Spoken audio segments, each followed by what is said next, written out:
साथियों, मैं एक मिशन पे यात्रा पे निकला हुआ हूँ। जहाँ तक मुझे अभी तक मृत्यु के संस्कार नहीं मालूम थे, लेकिन प्रैक्टिकली कैसे क्या किया जाता है तो जब अपने ऊपर पड़ता है तो उस पर रिसर्च की जाती है। साथियों, अभी जानते हैं सभी लोग कि 31 तारीख को मेरे पिता की मृत्यु हुई और 14 को 13वीं थी। और आजकल 60 गट में लोग जो है 13वीं और 12वीं एक साथ कर देते हैं। लेकिन मेरे मन में एक प्रश्न था कि मरने के बाद आदमी, ज़्यादातर लोग देखा 90% लोग भूल जाते हैं। तो मुझे ये लगा कि बहुत पुराने हीरो हीरोइन जो या और भी लोग, महात्मा गांधी है, भगत सिंह, सब लोग मर चुके हैं, लेकिन वो आज अमर हैं, उनकी किताबें हैं या यूट्यूब में हैं। तो मुझे लगा कि क्या मैं ऐसा कर सकता हूँ, और इसका मैंने क्रम चालू किया। तो आज मैं आया हूँ उस महान घर में जहाँ मेरे फादर रुका करते थे। हर उस चीज़ को मुझे संजो देना है। फादर की जो विरासत थी, अगर मैं उनका पुत्र हूँ, this is my moral duty. देखिए, यहाँ एक परिवार है। आप अपना नाम बताइए। अरुण। अच्छा, ये बताइए, हमारे फादर आपके यहाँ आया करते थे, कोई ऐसी घटना, कोई चीज़, क्या लगता था उनके बारे में? वो बहुत अच्छे व्यक्ति थे।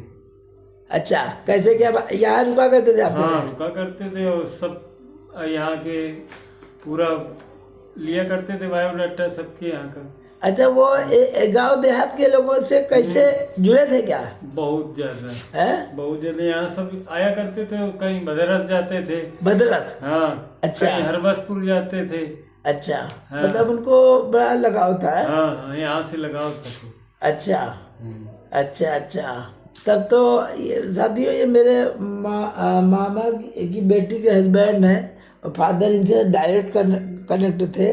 तो ऐसे लेकिन यादों को संजोना है। आपको भी याद है? जी जी। देखिए, इनके आपका क्या नाम है? मेरा नाम अंकुश है। अंकुश है। ये कोई ऐसी याद है फादर के बारे में, छोटी मोटी कोई याद है आपको? हाँ, जब मैं छोटा था तो नाना जी, कै साल का? हाँ, यही करीब 8-10 साल का होऊंगा, तब हाँ। नाना जी यहाँ पे आके 8-10 दिन रुका करते थे। 8-10 दिन रुका करते थे? हाँ। अच्छा अच्छा अच्छा अच्छा। उनका नेचर बहुत ही अच्छा था। और क्या कहेंगे, आजकल लोग सोशल नेटवर्किंग की और मोटिवेशन की किताबें पढ़ते हैं। इनके दूसरे बेटे भी हैं। आपका अपना नाम बताइए। नमस्ते आप सबको, मेरा नाम अभिनव है। क्या करते हैं आप? मैं इंडियन नेवी में जॉब करता हूँ। अच्छा, नहीं, ये बताइए, जैसा कि आपके पापा ने बताया, ठीक है, हैं? जी। और आपके पापा ने बताया कि, और कुछ आपके भाई ने बताया, ठीक? तो ये बताइए कि ये बताइए कि पापा भाई दो लोगों ने बताया। आज चूंकि आप इंडियन नेवी में है तो जाहिर सी बात है, नई टेक्नोलॉजी, AI वाले युग के आदमी हैं आप, ठीक? जी जी। चैट GPT वो है। और मेरे फादर कभी जो है 1938 बिफोर आज़ादी अनाथ वो थे, अनाथ थे, जानते हैं? बिल्कुल है। और स्ट्रगल करके मामा मामी के उसमें पढ़ा बोरे तक उठाते थे। इसमें इस रूप में आप उनके व्यक्तित्व का मूल्यांकन किस रूप में करते हैं? मैं नाना जी का मूल्यांकन ऐसे कर सकता हूँ कि नाना जी एक साधारण व्यक्तित्व वाले बहुत प्रतिभावान व्यक्ति थे। संघर्ष के ऊपर उन्होंने संघर्ष को अपने जीवन शैली में इस प्रकार उतारा कि ना उनके चेहरे पे कोई चिंताएं बनी, ना उनके चेहरे में कोई चिंताएं लगी, और उन्होंने हंसमुख तरीके से अपने जीवन यापन किया। आप लोगों को पाला पोसा, और नाना जी ने मौसी लोगों को पाला पोसा, आपको इतना काबिल बनाया, बड़े वाले मामा को इतना काबिल बनाया। तो ये चीज़ जाहिर कर ये इस चीज़ से जाहिर हो सकता है कि हाँ, नाना जी ने अपने आप में कितना संघर्ष किया होगा, और वो उस संघर्ष को अपने बच्चों के प्रति कितने पोलाइटली तरीके से व्याप्त किया होगा कि हाँ, कैसे मतलब हम बच्चों को इतना बड़ा बना सकते हैं। साथियों, मैं बात कर रहा हूँ फादर की यादों को सजाने का। यहाँ एक लेडी भी है, इनसे कुछ पूछा। आपको मालूम है मेरी माँ की मृत्यु तब हुई थी, मेरे फादर 35 साल 40 साल के रहते हैं। आपका क्या नाम है? संध्या। संध्या। तो एक जेंट्स जिसकी पत्नी की मृत्यु हो गई हो, उसके 5 बच्चे हों, क्या लगता है परवरिश करना कितनी मुश्किल होता है? शादी नहीं की थी इनको, तो लगता है कि ये 5 बच्चों की परवरिश मुश्किल थी कि आसान थी? मुश्किल थी। तो शादी ना करके उन्होंने कैसा क्या महसूस करती हैं? बड़ा काम था ना? बहुत बड़ा। है। आप किस रूप में लेते हैं अभिनव कि उन्होंने मैरिज नहीं की, 5 लोग पाले, इसको किस रूप में लेते हैं? मामा जी, इसके बारे में हम ये कह सकते हैं कि जैसे नानी जी की डेथ हुई, उस टाइम नाना जी काफ़ी यंग एज के थे और उस टाइम लोगों को प्रेशर होता है कि नहीं शादी कर लो, बच्चे छोटे छोटे हैं, उनका भविष्य कैसे संभलेगा। तो उस टाइम पे नाना जी ने एक माँ का भी रोल निभाया और एक पिता का भी रोल निभाया। ऐसी सिचुएशन हमारे घर पे थी, हम भी छोटे छोटे थे तब माँ जी का देहांत हुआ। तो ये मैं ज़्यादा रिलेट कर सकता हूँ कि हाँ, नाना जी ने कैसे मतलब अपने बच्चों को परवरिश के लिए, अच्छी परवरिश के लिए की ताकि उनको काबिल बना। आप जानते हैं कि हम लोग 2 भाई बहन गस्टेड अफसर हैं, मैं जाब में हूँ जी। तो इस उपलब्धि के लिए क्या कहेंगे आप, बताइए। ये उपलब्धि तो बहुत बड़ी है। सचिवालय में और सचिवालय में है, बॉर्डर रेवेन्यू में और मैं फूड डिपार्टमेंट में। तो नाना ने अपने जीवन का बहुत ही संघर्ष किया उन्होंने कि ताकि आप लोग इस ऊंचाइयों तक पहुंच सकें। अपने परिवार के लिए इतना योगदान देना एक व्यक्ति के साधारण व्यक्तित्व में ये निहित नहीं हो सकता है।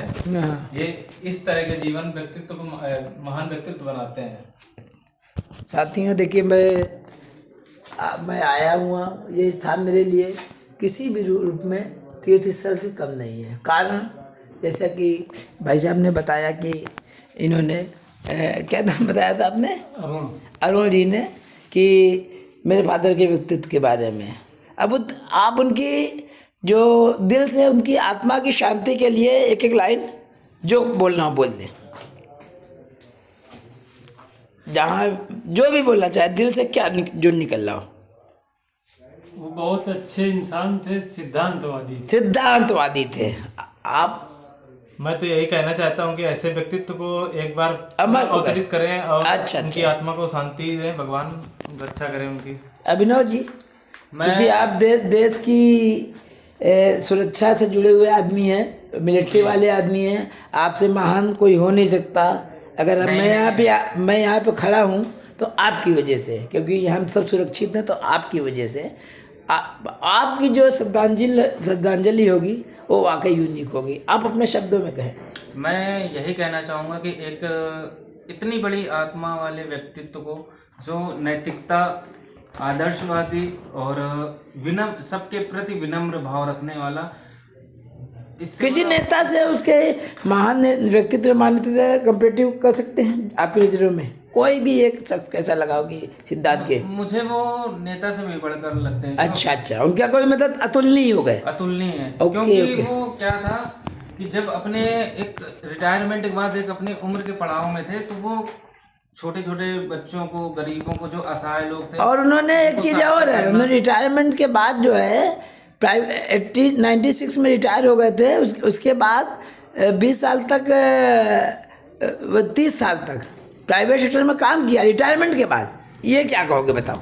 रिटायरमेंट के बाद 30 साल तक प्राइवेट कंपनी में काम करना, ये तो अपने आप में बहुत ही असाधारण काम है कि हमें, मेरे बच्चों को किसी भी तरह की कोई असुविधा ना हो, अपने को इंगेज रखा, अपने को इस स्तर पे खड़े रखना, ये बहुत ही बड़ी बात है। अच्छा, गांव देहात में जो लोगों से लगातार बात करना, ये करना, ये आज लोग व्हाट्सएप पर बात करते हैं। अभिनव, आज लोग व्हाट्सएप पर बात करते हैं, उनके समय में तो नहीं था। इस कला को क्या कहेंगे आप? इस कला को यही कह सकते हैं कि जैसे नाना ने रिटायरमेंट के बाद काम किया 30 साल तक, तो मैं इसको यही कहना चाहूँगा कि नाना के दिमाग में कहीं ना कहीं ये था कि मैं अपने आप को क्यों रोकूं, मैं हमेशा लोगों से जुड़ता रहूं, बातचीत के जरिए या किसी से मिलता रहूं, उसके जरिए काम करता रहूं, तो ऐसे अपने कलीग्स के जरिए। तो ये नाना के व्यक्तित्व बताता है कि हाँ, उनको लोगों के प्रति कितनी रुचि थी, उनसे बात करने का कितना अच्छा महसूस करना, और यही सब चीज़ें थी जो नाना को एक महान व्यक्तित्व की ओर बनाती हैं। साथियों, मेरा जो उनको श्रद्धांजलि देने का क्रम लगातार चल रहा है। मैं हूँ यहाँ पर कुष्मांडा देवी मंदिर, क्या है कुष्मांडा देवी मंदिर, जहाँ ये आप रहते हैं, दुर्गा देवी, दुर्गा का रूप है क्या ये? नौ देवियों में चतुर्थ रूप है। नौ देवियों में देवियों का चतुर्थ रूप। चतुर्थ रूप है, सिद्धपीठ है माँ कुष्मांडा देवी। अच्छा साथियों, माँ कुष्मांडा देवी का जैसा ये बता रहे हैं, मुझे भी बहुत ज़्यादा ज्ञान नहीं है, पूछ पाछ के हमारी बिना ले बस जीरो ही है, एक विद्यार्थी हूँ जीवन का। तो देवियों के जो 9 रूप हैं, कानपुर देहात में लगता है घाटमपुर, और बहुत सिद्ध देवी मानी जाती हैं। आप सभी लोगों को किसी को भी कभी आप ऐसा लगे कोई प्रॉब्लम हो, उलझन हो, तो यहाँ विजिट कर सकते हैं आप लोग। अच्छा स्थान है, बहुत रमणीक स्थल है। इजाज़त लेता हूँ साथियों, पिता की श्रद्धांजलि का मेरा क्रम चल रहा है।